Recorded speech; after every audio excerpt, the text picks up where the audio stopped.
friends, Assalamu alaikum and welcome to the All-Rounders. Today our topic would be a little different, and that is going to be about that how were the blind people able to read and write, what was the history. So let's begin. If you were unfortunate enough to be blind, one of the greatest losses you would feel would be not able to read. Just think how important the ability to read books is to you.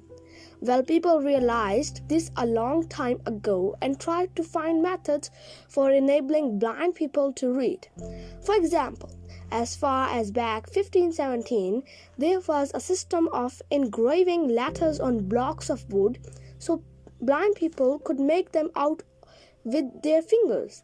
A person's fingertips are very sensitive and a blind person can read with his fingers. A great many other systems were worked out over the years using raised lines for the letters, but they all presented one big problem. While blind people could learn to read in this way, they couldn't easily write this way because they couldn't see how to form the letters. In 1829, a man called Louisbraile, who was blind himself and was a teacher of the blind, developed a system that could be read by the blind and written by them too with a simple instrument. The Braille system consists of dots. Imagine an oblong block. This is called the Braille cell. On this block are arranged raised dots from 1 to 6. The cell is 3 dots high and 2 dots wide.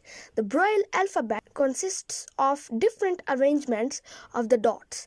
Since 63 combinations are possible, there can be an entire alphabet plus signs for punctuation and contractions and so on. For example, A in the Braille system consists of 1 dot on the upper row at the left. B is 2 dots in the 2 upper rows at the left. Remember, there are 3 horizontal rows of 2 dots each. The Braille system is one of the most widely used alphabets for the blind and has helped many blind people to enjoy the pleasures of reading and writing. Like, for example, Helen Keller was an American author, political activist, and a lecturer. She was the first deaf-blind person to earn a Bachelor of Arts degree. In fact, today there are great many Braille magazines and newspapers published. Another help for the blind today is the talking book. This is a long playing record of a book, and there are even special talking books for blind children. So guys, now I will tell you a story that who was the person who had the idea that blind people can do the reading by raised alphabets. Okay. It was a cold day and Valentinehuay walked briskly down the cobbled street. It was getting dark and he was in a neighborhood he was not very familiar with. He was on his way home and was thinking about the warm room and the glowing fire that would greet him on his arrival. A carriage pulled by horses rattled past as Valentine reached the corner of the street. To avoid being trampled by the horses, he stopped back onto the pavement. Before Valentine could cross the road, he heard a rustling sound behind him. He turned and saw in the shadows of a wide doorway a man standing with his hat in his hand. "Please, sir," said the man, "spare some money for a poor blind beggar." Valentine was a kind, soft-hearted man and had thought a lot about the problems of blind people. He had often wondered how he could be of help to the blind. On hearing this request, he at once removed one of his gloves and putting his hand into his pocket, pulled from it a coin which he put in the blind beggar's hat. The blind beggar mumbled his thanks, and Valentine walked away. He was halfway across the road when he heard the beggar call out, "Sir, sir, please, just a moment." Valentine turned once again and returned to face the blind man.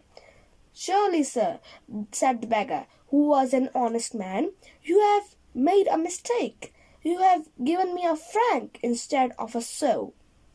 So, franc was the French money that was higher than the sou. Okay, he said that you have gave me a franc, not a sou. He was expecting that he would give him a sou. Valentine was astonished. He was not surprised, but the man's honesty in 1834 was not used much until about the time of Braille's death in 1852. Each letter in the Braille alphabet consists of one or more raised dots.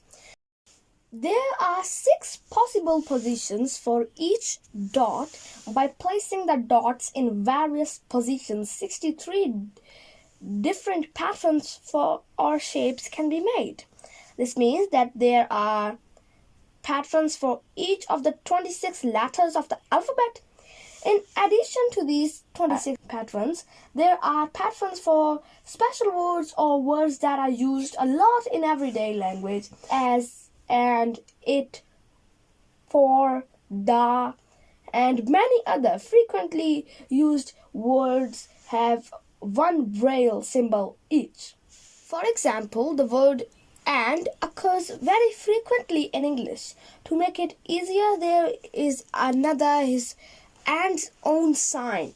Otherwise, each letter would have to be written like first the A, then the N, then the D, so it would be hard. Books in Braille have to be quite thick. This is because raised marks are punched out in rows across each page. The raised marks have to be big enough to be felt by the fingertips, so the paper has to be stiff. Many books are written in Braille. Blind people can be taught how to read Braille, and in this way they too can read and enjoy the works of the great authors. There are also machines that help blind people to write in Braille. So guys, this was all of today's video. If you liked the video, please subscribe our channel, The All-Rounders. Hit that bell icon so you can get the notifications for our next videos. And this is all for this video. So goodbye. Allah Hafiz.